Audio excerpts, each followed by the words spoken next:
ಇದನ್ನ ಉಪಮುಖ್ಯಮಂತ್ರಿಗಳಲ್ಲಿ ನಾನು ಮನವಿ ಮಾಡ್ತೇನೆ. ತಾವು ಸಚಿವರಾಗಿದ್ದೀರಿ, ಬಹಳ ಸಂತೋಷ. ಬೆಂಗಳೂರಿನ ಶಾಸಕರದ ಒಂದು ಸಭೆ ಕರೆದು 3 ವರ್ಷ ಆಗ್ತಾ ಬರ್ತಾ ಇದೆ. ಇನ್ನೇನು ಬಡ್ಜೆಟ್ ಮುಗಿದ್ರೆ 3 ವರ್ಷ. ಹೇಳ್ತೀನಿ ಸಭಾಧ್ಯಕ್ಷರೇ, ಬೆಂಗಳೂರಿಗೆ ಸಂಬಂಧಪಟ್ಟ ಸ್ವಲ್ಪ ಮಾತಾಡಕ್ ಬಿಡಿ.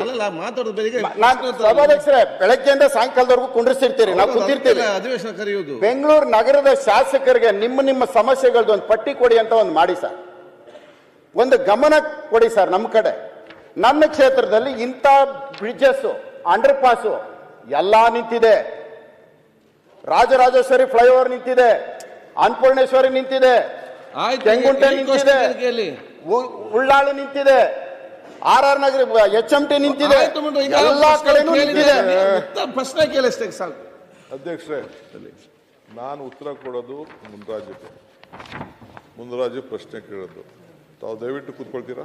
ಒಂದು ಫುಟ್ಪಾತ್ ಅವ್ರದ್ದು, ಒಂದು ಫುಟ್ಪಾತ್ RR ನಗರ, ಈಗ ಒಂದು ಫುಟ್ಪಾತ್ ಅವ್ರದ್ದು, ಒಂದು ಫುಟ್ಪಾತ್ ಸೈಡ್ ಬಂದು ಮುನ್ರಾಜು ಕೇಳಿದ್ದಾರೆ. ಬೆಂಗಳೂರು ಗೊತ್ತಿದೆಯೋ ನನಗೊಂದು ಕಾಲ್ ಭಾಗ ಗೊತ್ತಿದೆ. ತಾವು 28 ಜನನು ತಾವು ಗೊತ್ತಿದೆ ಅಂದೆ ಸರ್. ಅವಕಾಶ ಕೊಟ್ಟಿದೆ, 28 ಜನನು ತಮ್ಮ ಮಕ್ಕಳೇ. ಆಯ್ತು, ಎಲ್ಲರೂ ಒಟ್ಟಾಗಿ ನೋಡಿ. ಆಯ್ತು ಇವ್ರೆ, ಮುನ್ರಾಜು ಆದ್ರೇನು, ಮಾತಾಡಬೇಡಿ, ಉತ್ತರ ಕೊಡಿ. ಮುನಿರತ್ನನು ಒಂದೇ, ಮುನ್ರಾಜು ಒಂದೇ.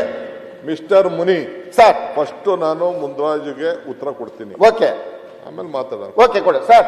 ಅಣ್ಣ, ನಿಮ್ದಾದ್ಮೇಲೆ ನನ್ಗೆ ಉತ್ತರ ಕೊಡ್ತಾರೆ, ಬಹಳ ಸಂತೋಷ ಅಣ್ಣ. ಕೂತ್ಕೊಳ್ಳಿಗ.